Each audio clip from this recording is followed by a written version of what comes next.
Hello my beautiful souls, welcome back to my channel. आज की reading में हम देखने वाले हैं कि आपके पार्टनर की करंट फीलिंग्स क्या हैं आपको लेकर। कुछ दिनों से उनकी एनर्जीज कैसे चल रही थी, रिसेंटली वो आपके लिए क्या सोच रहे हैं और इन फ्यूचर आपके पार्टनर के क्या एक्शंस हो सकते हैं, सभी हम इंक्लूड कर लेंगे।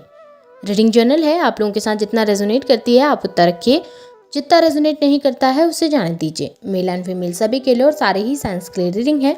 रीडिंग टाइमलेस है, तो जिस वक्त पे आपके सामने आती है उस वक्त पे आपके साथ रेजोनेट कर सकती है। तो चलिए स्टार्ट करते हैं।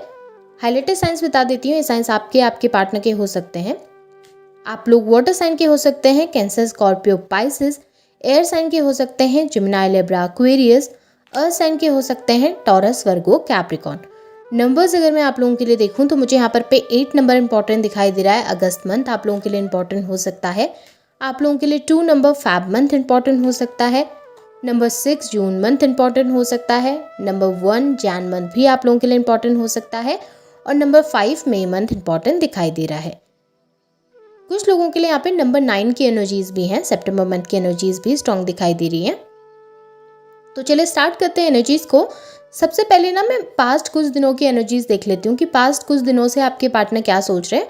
उसके बाद हम उनकी करंट एनर्जीज को और इन फ्यूचर की एनर्जीज को देख लेंगे। यहाँ पे अगर एनर्जीज को ऑब्जर्व करूँ तो मुझे नज़र आ रहा है कि पास्ट कुछ दिनों से आपके पार्टनर चीज़ों को लेकर परेशान है, स्पेशली अपने एक्शंस को लेकर परेशान है। देखिए, आप लोगों के रिलेशनशिप में ना किसी थर्ड पार्टी की इन्वॉल्वमेंट मुझे नज़र आई है, और ये जो थर्ड पार्टी है ये कोई फीमेल है, यानी कि कोई फीमेल पर्सन है। और जो भी पर्सन है वो उनके फैमिली के मेंबर हो सकते हैं। या तो हो सकता है आपके पार्टनर ऑलरेडी किसी पर्सन के साथ मैरिड है और वहाँ पर पे वो कनेक्शन है। अगर ऐसा नहीं है तो फिर ये कोई फीमेल हो सकती हैं जिनके प्रभाव में आकर या जिनकी बातों में आपके पार्टनर ने आपसे डिस्टेंस क्रिएट करने के बारे में सोचा। अगर ऐसा नहीं है, आप लोगों के रिलेशनशिप में कोई थर्ड पार्टी इन्वॉल्वमेंट नहीं है, तो यहाँ पर पे फैमिली का इशू या फिर सोसाइटी का इशू हो सकता है। आप लोगों की कास्ट एक दूसरे से डिफरेंट है, या हो सकता है स्टेटस थोड़ा सा अलग है दोनों का, तो उस वजह से आपके पार्टनर ने आपको कमिटमेंट देने से पीछे हट गए वो, या दूर चले गए, आपसे डिस्टेंस क्रिएट कर लिया। बट यहाँ पे ऐसा नज़र आ रहा है किसी थर्ड रीज़न की वजह से, किसी थर्ड पार्टी की वजह से या किसी थर्ड पर्सन की वजह से आपके पार्टनर ने ये डिसीजन लिया कि वो आपसे दूर रहेंगे, कि वो आपसे डिस्टेंस क्रिएट करेंगे। लेकिन वो ये डिस्टेंस क्रिएट करके बिल्कुल भी खुश नहीं है, आपसे दूर रह के बिल्कुल खुश नहीं है।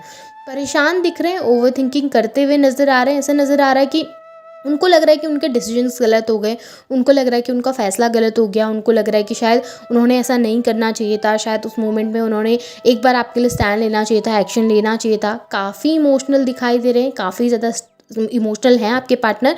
मिस करते हैं, आपको याद करते हैं, स्पेशली नाइट टाइम में आपको काफ़ी ज़्यादा मिस करते हुए दिखे हैं। लेकिन प्रॉब्लम ये है ना कि आपके पार्टनर स्टबर्न है, यानी कि एक ऐसा इंसान जो कि बहुत ज़्यादा अड़ियल नहीं होते, जो लोग कि हाँ मुझे पता सब कुछ है लेकिन मैं फिर भी एक्शन नहीं लूँगा, मुझे सब चीज़ें पता है कि मैं गलत हूँ, किस पॉइंट पे मैंने गलती की है, किस पॉइंट पे मुझे सॉरी बोलना चाहिए, लेकिन सॉरी नहीं बोलेंगे। उस पॉइंट पे आकर आपके सामने बात नहीं करेंगे, कम्युनिकेट नहीं करेंगे, खुद नहीं झुकना चाहेंगे। उस तरीके के एक इंसान नज़र आए हैं। उस तरीके का स्टबर्ननेस उनके अंदर मुझे दिखाई दे रहा है। और उस स्टबर्न नेचर की वजह से ना आपके पार्टनर इस समय पे आपको कांटेक्ट नहीं कर रहे हैं। आप अगर कांटेक्ट भी कर रहे हैं तो वो बात नहीं कर रहे हैं, एक तरीके से भाव खा रहे हैं आपके पार्टनर आपसे बात करने से पहले। इस समय पे ऐसे बिहेव कर रहे हैं जैसे कि उनको कोई फ़र्क नहीं पड़ता आपके होने से या आपके ना होने से। कहीं ना कहीं आपके पार्टनर का बिहेवियर ना मुझे ऐसा दिखाई दे रहा है कि एक वो होता है ना बच्चा की जिद पे आ गया है कि मुझे नहीं करना है, मुझे नहीं बात करनी है, मुझे नहीं कम्युनिकेट करना है, उस तरीके की एक जिद लेकर बैठ गए आपके पार्टनर।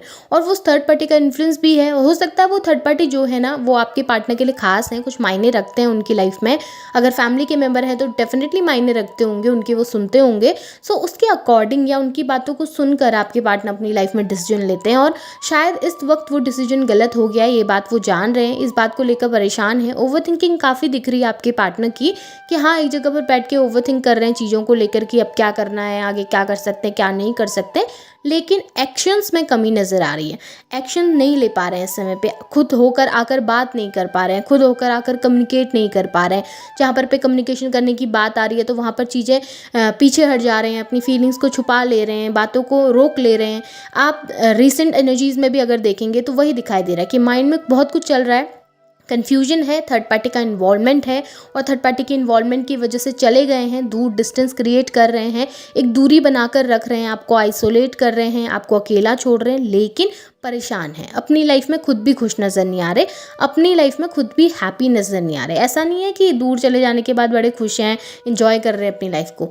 हाँ, हो सकता है लोगों से कनेक्ट हो रहे हैं, हाँ हो सकता है लोगों के साथ इन्वॉल्व होते हैं, बातचीत करते हैं। अब ऐसा तो है नहीं ना कि खुद से चले गए हैं तो एकदम से रोना धोना करके बैठ जाएंगे या सैड स्टेटस लगाने लग जाएंगे।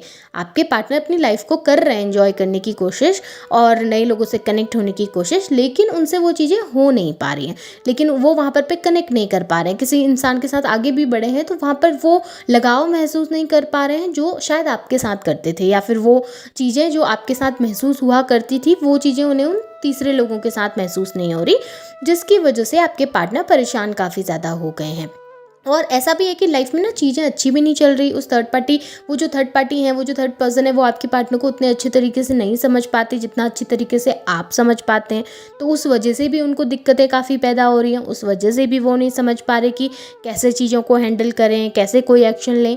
डिसीजन मेकिंग नहीं है, इस वजह से एक्शन नहीं है। डिसीजन मेकिंग होती तो शायद वो आपके पास आकर आपके लिए एक्शन ज़रूर लेते। आने वाले कुछ दिनों में आपके उनके बिहेवियर में चेंजेस दिखाई देगा, आपको लगेगा कि हाँ वो थोड़ा सा बदल रहे हैं, लगेगा कि हाँ उनके बिहेवियर में चेंज है। जैसे आप कम्युनिकेट करेंगे, बात करेंगे, मैसेजेस ड्रॉप करेंगे तो आपके पार्टनर उनका रिप्लाई करेंगे, भले वो रिप्लाई रूड हो, भले वो रिप्लाई थोड़ा सा एरोगेंस में हो, लेकिन फिर भी आपके पार्टनर लड़ने के लिए सही, झगड़ने के लिए सही, पर आपको रिप्लाई ज़रूर करेंगे। जो वो काफ़ी लंबे समय से एक तरीके से बिल्कुल बात ही नहीं कर रहे थे, आइसोलेट करके बैठे हुए थे, बिल्कुल कम्युनिकेट ही नहीं कर रहे थे, अब धीरे धीरे कम्युनिकेशन खुलने लगेंगी, धीरे धीरे बातचीत होने लगेंगी। भले बहस हो जाए, लड़ाई हो जाए, लेकिन बातें तो होंगी आपके बीच में। ऐसा नज़र आ रहा है कि इन फ्यूचर में ना कुछ दिनों के बाद आपकी मैनिफेस्टेशंस कंप्लीट होंगी। अब आप चीज़ों को किस तरीके से मैनिफेस्ट कर रहे हैं। देखिए, अगर आप नेगेटिव मैनिफेस्ट करेंगे, यानी कि आप यही सोचते रहेंगे कि चीज़ें ख़राब होंगी, यार हमारे बीच में लड़ाई होंगी, झगड़े होंगे, हम तो अलग ही हो जाएंगे एक दूसरे से, हमारे बीच में जो थर्ड पार्टी है वही जीत जाएंगी, उनके पास ही मेरे पार्टनर वापस चले जाएंगे, तो चीज़ें वैसे ही होंगी, चीज़ें उसी तरीके से आपकी लाइफ में मैनिफेस्ट होने लगेंगी। बट अगर आप सोच रहे हैं कि नहीं, आप मेरे पार्टनर आएंगे, हमारे बीच में बातें होंगी, हम लोग चीज़ों को सॉर्ट आउट करेंगे, हमारे बीच में जो भी कम्युनिकेशन हो रहा है वो अच्छे से होगा, तो डेफिनेटली चीज़ें आपके लिए उसी तरीके से पॉजिटिव होंगी। नेक्स्ट 6 मंथ मुझे अच्छे दिख रहे हैं आपके लिए, आने वाले 6 महीने आपके लिए बहुत अच्छे रहेंगे। 6 महीने तक तो आपको हो सकता है कमिटमेंट भी आपके पार्टनर से मिल जाए।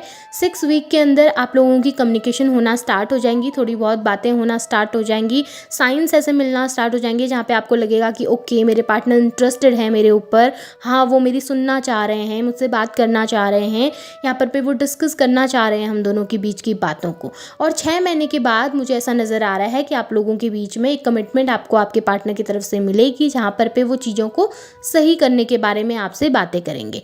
पर ये डिपेंड करता है आपकी मैनिफेस्टेशंस के ऊपर। अगर आप नेगेटिव हैं, आपके थॉट्स नेगेटिव हैं, तो चीज़ें उसी तरीके से नेगेटिव होने लगेंगी, फिर आप लड़ने लगेंगे, झगड़ने लगेंगे, चीज़ें खराब होने लगेंगी, आप दोनों अपनी अपनी लाइफ में आगे बढ़ने लगेंगे, दूसरे इंसानों के साथ जाने लगेंगे, दूसरों की तरफ अट्रैक्ट होने लगेंगे। तो हो सके तो पॉजिटिव सोचिए, जितना पॉजिटिव रहेंगे, जितना पॉजिटिव सोचेंगे, उतनी ही पॉजिटिव चीज़ें आपकी लाइफ में अट्रैक्ट होंगी, उतना ही आपको ग्रोथ मिलेगा इस रिलेशनशिप में, और आप और आपके पार्टनर एक हो पाएंगे। बट अगर आप नेगेटिव रहेंगे तो शायद दूरियां ज़्यादा बढ़ सकती हैं। तो आने वाले समय में जितना हो सके उतना अपने आप को पॉजिटिव रखना है। बाकी चीज़ें काफ़ी अच्छी दिख रही हैं, आपके लिए लाइफ में अच्छी तरक्की मिलेगी, आपके बहुत सारे नए नए रास्ते आपके लिए खुलने वाले हैं, और आपके पार्टनर और आपके बीच में कम्युनिकेशन भी मुझे दिखा है। पर इस समय पर अगर आप बोलें तो इस समय पर चीज़ें थोड़ा सा स्लो नज़र आ रही हैं। ये आपके पार्टनर की करंट फीलिंग्स है। होप आपके साथ चीज़ें रेजोनेट हुई होंगी। रेजोनेट हुई हैं तो उन्हें क्लेम कीजिए, लाइक कीजिए, शेयर कीजिए, चैनल को सब्सक्राइब भी कीजिएगा, बेल आइकन को ऑन करना ना भूलें ताकि नोटिफिकेशंस आप लोगों को टाइम टू टाइम मिलती रहे। Thank you.